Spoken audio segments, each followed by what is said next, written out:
Magandang araw mga par, no? Magbibigay lang tayo ng konting tip para sa mga kagaya ko na nakabili ng second hand na motor. Since nag-expire siya ngayong January, isasabay ko na yung transfer of ownership. Kasi mahirap na, baka mamaya may lumabas na ng mga bagong batas na magpe-penalty or magbabayad tayo ng 20,000 pesos dahil sa hindi agad natin na ipalagay or na ipalipat sa pangalan natin ang ating nabiling second hand na sasakyan. So, ito muna ang mga documents na kailangan natin ipasa sa LTO para makakuha ko ng letter of confirmation. Ngayon, bakit kailangan ko muna ng letter of confirmation? Kailangan ko muna ng letter of confirmation bago ako makakuha ng HPG clearance dahil ang origin ng motor ko is from Region 3. So, kailangan ko muna ng confirmation bago ako makapag-process ng HPG clearance. So, ano ba yung mga kailangan nating papeles para makakuha tayo ng letter of confirmation sa LTO? So, unang-una is yung original documents, original na CR, Certificate of Registration. Pangalawa ay ang ating official receipt, yung ating OR. Pangatlo is yung affidavit of sale. Pang-apat, kahit one valid ID lang ng seller, no? Basta hindi expired yung ID niya. Mamaya bibigay ko sa inyo yung tip kapag kagaya ko, no, nag-expired yung ID nung seller, no. So 2023 nag-expire siya. Mamaya sasabihin ko sa inyo kung anong papeles yun kinailangan ko para maging tanggapin siya ng LTO. At panglima is kailangan ko na valid ID ko, syempre, na may 3 pirma ko rin. So, ano yung pang-anim? Syempre, mangangailangan ka lang naman ng pang-anim. Yun nga, pagka expired yung driver's license or yung ID na ni seller na on hand na hawak mo. And then, kung unfortunately, hindi mo na makontak si seller, so, doon ka mangangailangan ng affidavit of warranty. Ang affidavit of warranty, alam ko, nasa 200 to 300 pesos. Pero dito sa area namin, nasa 200 pesos lang ang affidavit of warranty. Pero sa ibang area, alam ko, kagaya nung halimbawa, may pumunta ng SPG La Loma, alam ko nasa 300 daw yung affidavit of warranty doon sa area na yon. So, maghahanap ka pa. Ngayon, ang release ng confirmation from LTO ay umaabot ng 3 days to 3 weeks or 1 month. Depende, no? Depende sa region kung gaano ka-busy yung LTO office doon para ma-process nila yung need mong document, which is yung confirmation. Kasi according to LTO, kailangan muna talaga ma-release yung confirmation bago ako makakuha ng HPG clearance. So sa part ko, umabot ng almost 3 weeks yung aking confirmation letter bago na receive nung LTO na pinuntahan ko, no, LTO branch. So ang good news doon, pagkakuha ko ng aking letter of confirmation doon sa LTO mismo, saka ko palang nilakad ang HPG clearance. Unfortunately, kasi from LTO, so didiretso ko ng HPG clearance. Ano ba ang mga documents na kailangan mo naman para sa HPG clearance? Same pa rin, i-photocopy mo lang yung mga document na sinabi ko kanina. CR, OR, deed of sale, ID mo, ID ng seller, tapos kung nag-expired yung affidavit of warranty. Saka yung nakuha mo sa LTO na confirmation letter. Ngayon, pagka punta mo ng HPG, may form silang ibibigay sa iyo, pilapan mo lang. Actually, yung mga requirements, yung mga need mong i-indicate nandun lang sa CR.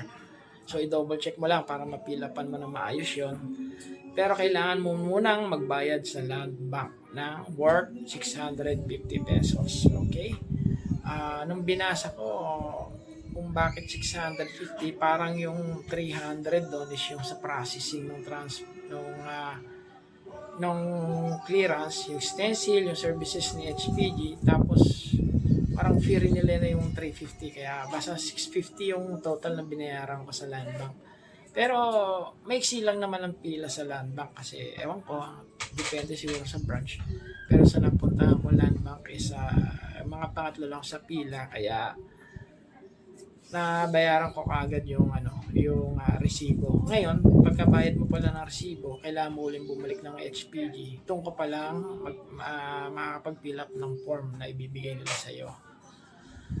So, pag napilapan mo na yung form, unfortunately, yun nga, i-stencil nila yon. Hintayin mo lang, yung stencil nila yon. Then, pag natapos na yung stencil, na-check na sa HPG, unfortunately, kailangan mo ulit maghintay ng 1 day or 3 days. So, 1 to 3 days ang processing naman ng HPG para maliris yung HPG clearance mo. So, halimbawa, nabalikan mo na HPG clearance mo, balikan na uli sa LTO. Kaya sa LTO pala, doon nila kukunin ang mga original yung original. Bali sa HPG, clarify ko lang, sa HPG, puro Xerox lang ibibigay mo. Ang original kailangan sa LTO. Lahat ng original, CR, OR, date of sale, affidavit of warranty, IDs ng seller, ID mo. So, yun yung mga ipapasa mo sa LTO para i-process nila yung yung request of transfer of ownership and diretsong rehistro sa iyo. Ay, pagpasa mo nun, syempre, yung motor mo, i-inspectionin na rin muna ni LTO. So, physical check-up ni LTO. I-check nila yung signal light, left and right, yung headlight mo, kung working ba, yung busina mo, side mirror. So, saka yung brake light mo. So, kailangan working din yung brake light mo kasi kung may isang defective doon sa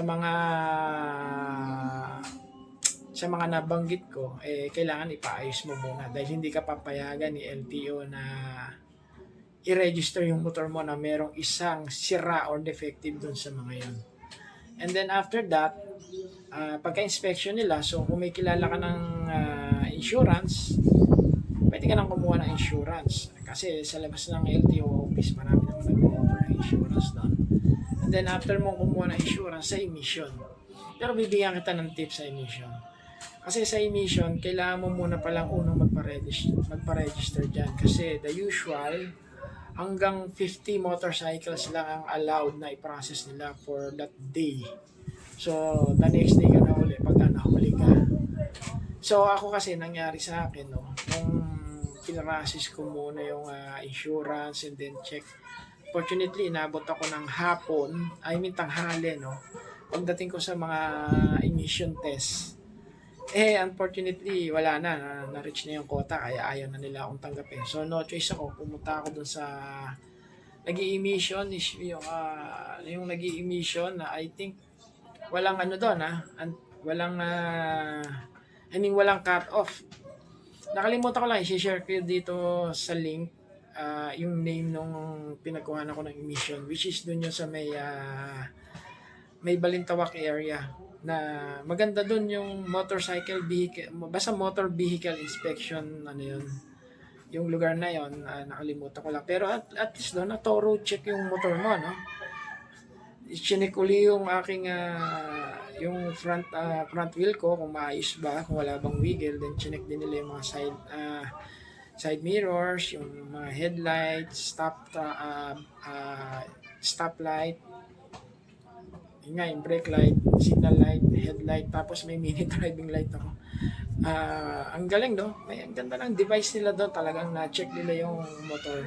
So fortunately, pasado tayo lahat. Ngayon, nung nakuha ko na kaagad yung aking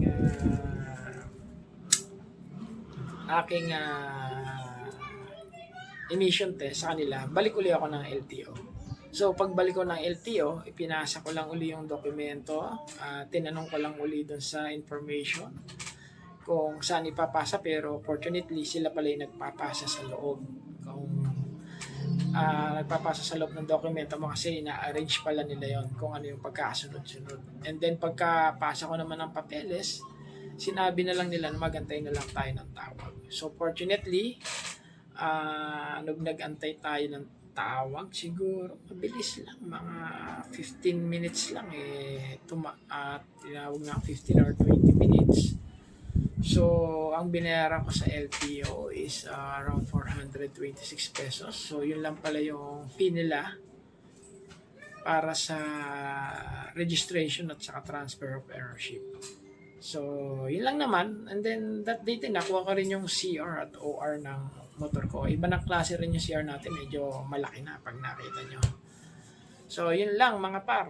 At saka kung sakaling may mga tanong pa kayo, i-comment nyo lang sa baba. At alamin naman natin kung paano yung process yan. Pipilitin din natin alamin para i-share ulit sa susunod na mga, para may karoon din ng idea yung mga kagaya natin. Okay? Maraming magandang araw sa inyo. Salamat sa panonood.